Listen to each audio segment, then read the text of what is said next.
the police, I heard a woman screaming and then a pop, pop, and it went totally silent. I called my other neighbor upstairs, and she is pregnant, and she does not answer. I left her a message to call me back, she was okay. This is Rhoni Reuter, a 42-years-old Macy's fashion coordinator who lived in Deerfield, Illinois, a quiet, affluent suburb north of Chicago. She had been in a relationship with Shaun Gayle for 18 years and was 7 months pregnant with his child. But inside a cozy brick home at 441 Elm Street in October morning 2007, something horrific had just unfolded. The first 911 call came in at 8:55 a.m. A neighbor's voice trembled on the line. "I heard screaming," she said, "and then pops, like fireworks. Then it went quiet." When police arrived, the front door was slightly ajar. Inside, the scent of gunpowder still lingered. On the kitchen floor, they found a woman, badly wounded, trying to crawl toward the hallway phone. She had been shot multiple times. The scene was chaotic. Shell casings scattered near the entryway, a knocked-over chair, and a handbag half open on the counter. Her name was Rhoni Reuter, 42 years old, 7 months pregnant. Paramedics rushed to save her, but there was nothing they could do. Both Rhoni and her unborn daughter, whom she had already named Skylar, were pronounced dead at the scene. Within hours, the news spread across Deerfield. A beloved woman, pregnant, murdered in her own home. And when police uncovered who the father of her unborn baby was, the story exploded far beyond the suburbs of Illinois. Rhoni Reuter wasn't just any victim. She was the longtime girlfriend of former Chicago Bears player Shaun Gayle, a member of the legendary 1985 Super Bowl team. It was the kind of twist that stopped people mid-sentence. A decorated NFL star, pregnant girlfriend, a brutal murder in broad daylight. And as detectives would soon discover, the truth behind Rhoni Reuter's death was darker and stranger than anyone could imagine. As we uncover what happened to Rhoni, take a minute of your time. Tell us where you are watching from, and don't forget to like and subscribe to help spread the story of Rhoni and her unborn child. Before she became a headline, Rhoni Reuter was known for her warmth. Friends called her Ro. She was the kind of person who made people feel seen. Born and raised in a small Wisconsin town, she grew up with strong Midwestern values: kindness, ambition, and an unshakable sense of optimism. By her early 40s, she had built a good life. She worked as a fashion coordinator at Macy's in downtown Chicago, known for her elegance and creativity. Her co-workers described her as the kind of woman who made even a gray office look brighter. She loved her job, but even more, she loved the idea of family. For nearly 18 years, Rhoni had been in a relationship with Shaun Gayle. To her, he was the man she'd grow old with, the father of her child, her best friend. Those who knew her said she adored him, even when his fame meant he was surrounded by women. She accepted his busy schedule, the public attention, and the long gaps between calls. She waited, believing that one day, he'd settle down with her for good. When Rhoni found out she was pregnant in 2007, she was overjoyed. It wasn't an accident. It was something she'd always wanted. Her family said she'd been planning the nursery, picking out names, and had even ordered a medical bracelet engraved with instructions. In case of emergency, save my baby first. That bracelet, found on her wrist at the crime scene, would become one of the most haunting details of the case. To her family, Rhoni was finally living the dream she'd always talked about. But to someone else, that dream was a threat, a reason to kill. At the height of his career, Shaun Gayle was known across the nation. A defensive back for the Chicago Bears, part of the unstoppable team that crushed the New England Patriots 46-10 in the 1986 Super Bowl. Fans loved him for his calm demeanor and charm. Women, in particular, were drawn to his charisma. But fame has shadows. By the time Rhoni met him in 1989, Shaun had already retired. He still appeared on sports shows, interviews, charity events, always smiling, always polished. To the public, he was the picture of success. But privately, his love life was complicated. Police would later learn that Shaun Gayle was seeing multiple women at the same time. Rhoni knew, but she believed in him anyway. She believed he'd choose her. After all, they'd been together for nearly 2 decades. But in the months before the murder, cracks began to show. Rhoni's friends said she seemed anxious, sometimes even frightened. She'd mentioned strange letters, written by someone warning her that Shaun was cheating and claiming she was in danger.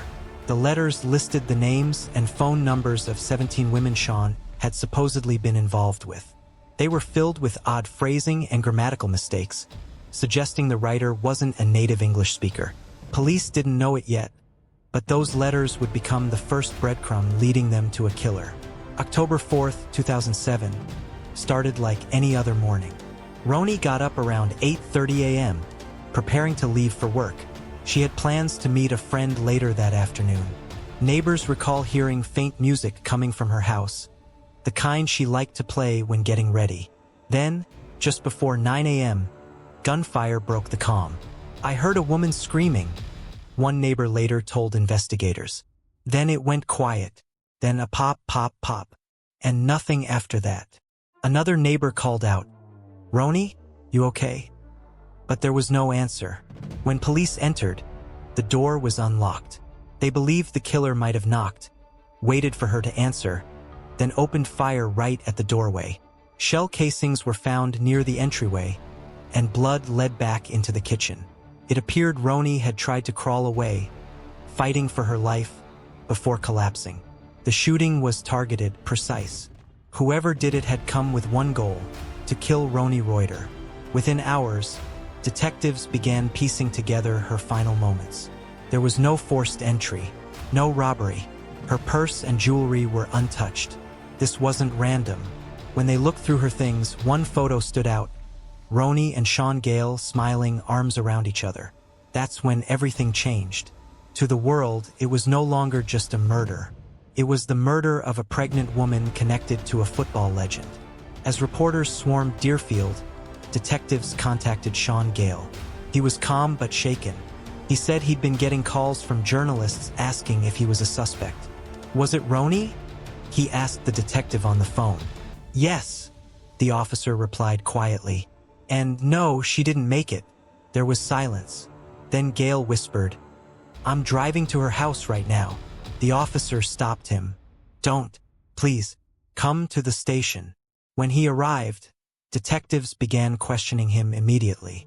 The first suspect in any murder is often the partner, and in this case, Shaun Gayle had motive, means, and opportunity. But things weren't that simple.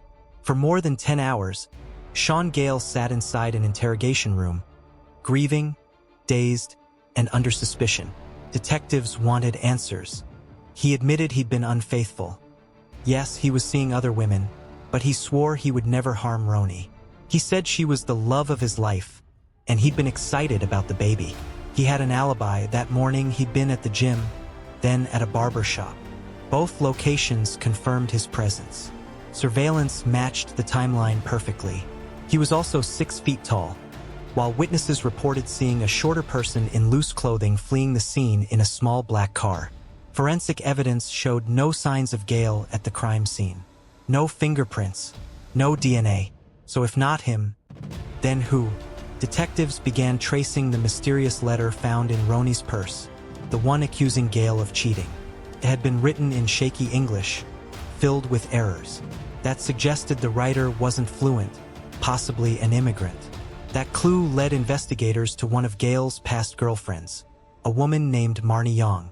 She was a Polish-American fitness instructor, model, and real estate agent. They dated casually for several years, though Gayle said it wasn't serious. After they split, he said she became obsessive, calling constantly, showing up unannounced, and even trying to break into his house. He'd filed a restraining order once, but later withdrew it, hoping she'd move on. She didn't. When police looked deeper, they found something strange. The letter in Rhoni's purse, the handwriting, the phrasing. It resembled earlier messages Gayle had received during his breakup with Marni. Could she be the one behind the letters? And worse, could she be the killer? My questions in my mind, and everything's spinning through my head. What could have happened? What happened? Dad said, "You need to come down immediately." Her sister has been taken. And I dropped my phone and headed out the door. Detectives brought Marni Yang in for questioning. She was calm, polite, articulate. She admitted she'd known Gayle for about 6 years and described their relationship as part business, part friendship. When asked where she'd been on the day of the murder, she said she was home with her teenage son. But something about her composure didn't sit right. Investigators began checking her background and connections. That's when they discovered her best, and possibly only, close female friend, Christy Passion, a part-time psychic and tarot reader. Records showed that a black compact car, matching the description seen near Rhoni's home, had been rented in Christy's name the day before the murder. When police questioned Christy, she insisted she'd never rented a car. She said she'd only picked it up as a favor for her friend, Marni. To confirm, detectives visited the rental agency and showed photos of both women. Employees didn't recognize Christy, but they immediately identified Marni as the woman who'd been there. They even remembered her asking for a small black car instead of the blue one originally assigned. She'd paid cash. Then came another breakthrough.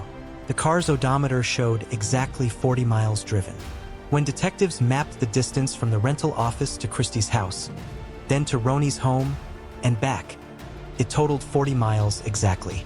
It was the kind of detail that detectives live for. Marni Yang was now their prime suspect, but they needed more. A weapon, a confession, something undeniable. In a dumpster outside her apartment, police found a crumpled receipt for a book about homemade silencers and a trip to Home Depot where she'd bought the tools to make one. When confronted, she claimed it was for her son's science project. Still, police weren't ready to arrest her. They needed something she couldn't talk her way out of, something on tape, and they had just the people to help them get it. If you've made it this far, like the story and hit subscribe, because in the next few minutes you're about to discover the shocking recorded confession, the trial that divided Illinois, and the new evidence in 2025 that might overturn the case. By early 2009, investigators believed they had their killer. But belief isn't enough in court. They needed proof, a confession, a moment of undeniable truth. So detectives reached out to two people, Shaun Gayle and Marni's close friend, Christy Passion. They asked both to wear a wire. It was a risky move. They knew Marni was smart and calculating. But they also knew she couldn't resist talking about Shaun Gayle. She was obsessed with him. Every conversation found its way back to him. So Christy agreed. One evening, over coffee, she pressed record on a small device hidden in her purse.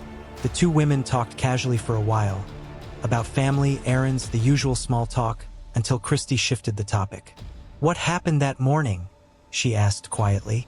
There was a long silence. Then Marni began to speak.